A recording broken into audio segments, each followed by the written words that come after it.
Question 33 का B part देखिए। The perimeter of a rectangular metal sheet is 300 centimetre. मान लीजिए ये rectangular metal sheet, this paper is a rectangular metal sheet is rolled one of its side to form a cylinder. इसे किसी एक side पर role करके एक cylinder बनाया जाता है। जैसे समझो, मान लो ये रेक्टेंगुलर पेपर शीट है और मैंने इसे रोल करके क्या बना दिया, सिलेंडर बना दिया। देखिए ज़रा, अब जो इस रेक्टेंगल की जो ब्रेड्थ थी, दिस इज ब्रेथ, अब मैंने जब इसे रोल किया तो ये ब्रेड्थ आपको क्या दिख रही है, जो सिलेंडर का बेस है उसका सरकमफेरेंस बन गई, एंड जो लेंथ थी वो क्या बन गई, सिलेंडर की हाइट बन गई। ये की पॉइंट आपको समझना है। तो यहां पर हम लिखते हैं कि rectangular metal sheet is this, let length of rectangular sheet is, let length of rectangular sheet is, rectangular sheet की जो लेंथ है is x centimetre and breadth is y centimetre. अभी हम थोड़ा एक रिलेशन इसके बीच में निकालेंगे, क्योंकि हमें दो वेरिएबल नहीं चाहिए, हमें एक वेरिएबल चाहिए होता है जब हम मैक्सिमा या मिनिमा फाइंड कर रहे हैं। तो यहां पे ये हमने x मान ली, तो let p is the perimeter, p is the perimeter, और पेरीमीटर होता क्या है, that is 2 into x plus y, और ये हमें दे रखा है आपका 300। 2 से ये कैंसिल हो गया 150, और y की वैल्यू आ गई 150 माइनस एक्स, यानी जो ब्रेड्थ है दैट इज वो हो गई हमारे पास 150 माइनस एक्स। तो यहां पे आ गया y। ये आप यहां पे समझें, वो कह रहा है कि find the dimensions of the rectangular sheet show that the volume of cylinder so formed is maximum. आप समझे, ये रेक्टेंगुलर शीट थी, इसे रोल किया तो ब्रेड्थ तो बन गई सरकमफेरेंस, जिससे हम r निकालेंगे, रेडियस ऑफ सिलेंडर, और जो लेंथ थी वो बन गई हाइट, यानी हम कहेंगे कि height of cylinder, height of cylinder जिसे हम h कह रहे हैं वो है x, and circumference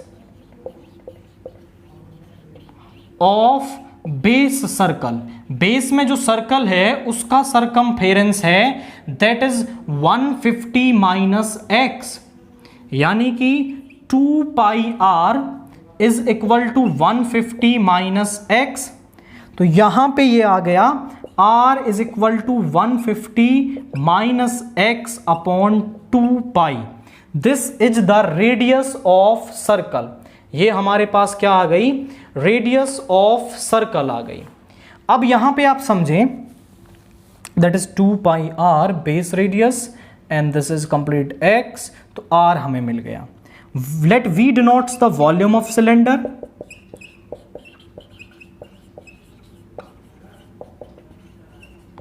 that is pi r square h होता है, यानी आप यहां पे करेंगे इसे तो पाई 150 माइनस एक्स का square upon 4 pi r square, 4 pi square, और h है हमारे पास that is x।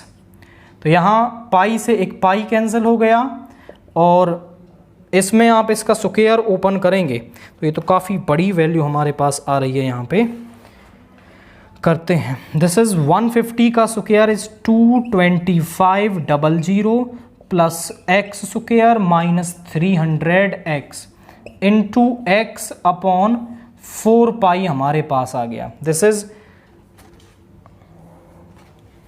v, this is v। Now for critical values हम इसका dv ओवर dx करेंगे, या इसको मल्टीप्लाई कर लीजिए, ये हो जाएगा 22500 plus x cube minus 300x square.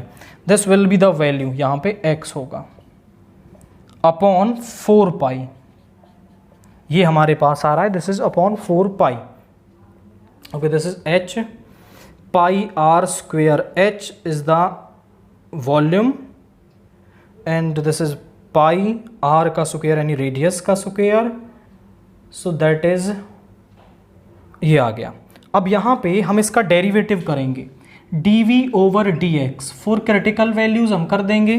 तो यहाँ पे ये तो हो जाएगा 22,500 और ये हो जाएगा 3x स्क्वायर और ये हो गया माइनस का 600x आ गया। अब यहाँ पे कुछ कॉमन भी आ सकता है, हम इसमें से 3 कॉमन ले लेंगे तो x स्क्वायर माइनस 200x और यहाँ से 3 कॉमन ले लिया, 3 7 जा 21, 3 5 जा 15, 00। हमें ऐसे दो नंबर्स चाहिए जिनका प्रोडक्ट तो आपका क्या आ जाए 7500 आ जाए और उनको ऐड या सब्ट्रैक्ट करने पर आपका माइनस का 200 बने। तो इसको करते हैं, तो यहाँ पे आप ले लेंगे 250 इंटू 25 इंटू 370 पे हो जाएगा 25 माइनस 3 इज 22। ओके, यहाँ पे हम कर सकते हैं इसे माइनस का 200x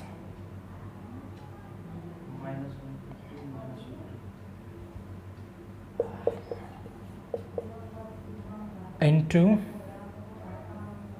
-50। तो यहाँ पे -150 इंटू -50 हम ले लेंगे, तो ये आपका इन दोनों को ऐड करने पर भी माइनस का 200 आएगा और मल्टीप्लाई करेंगे तो 7500 आ जाएगा।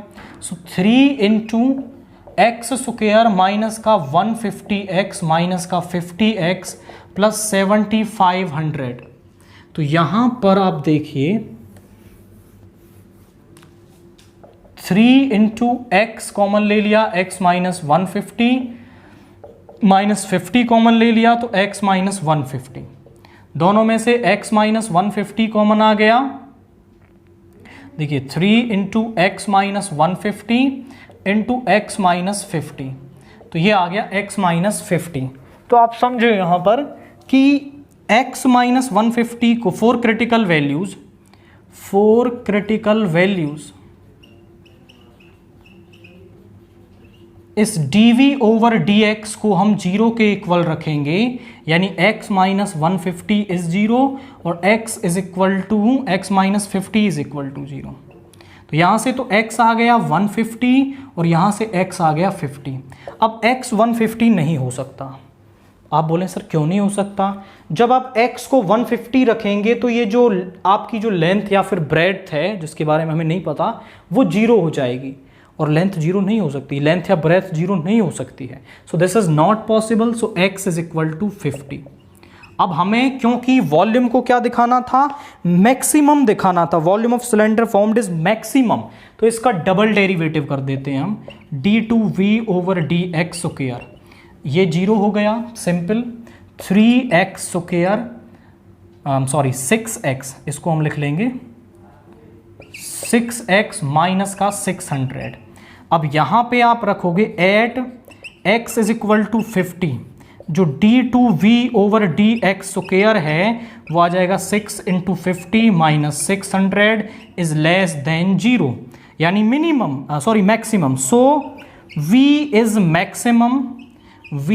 Maximum at x is equal to 50, जिस जो भी होगी हमारी ब्रेड्थ, दिस इज ब्रेड्थ। तो लेंथ कितनी हो जाएगी, length is 150 minus x, 150 minus x यानी कि that means 100 centimetre.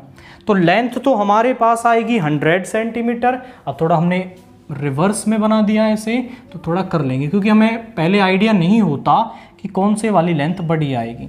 So this is x, ये x है। अब ये रेक्टेंगल बन गया। तो यहाँ पे हमने निकाला कि जो 100 सेंटीमीटर है वो उसकी लेंथ होगी एंड 50 सेंटीमीटर ब्रेड्थ होगी, क्योंकि ब्रेड्थ छोटी ही होती है हमेशा। पहले आपने उसमें एक्स वाई में रिलेशन निकाला, फिर हाइट मिल गई, सरकमफेरेंस से रेडियस मिल गई, वॉल्यूम के अंदर वैल्यू रख के वॉल्यूम से क्रिटिकल वैल्यू निकाली और डबल डेरिवेटिव करके हमने वॉल्यूम को मैक्सिमाइज यहाँ पर कर दिया है।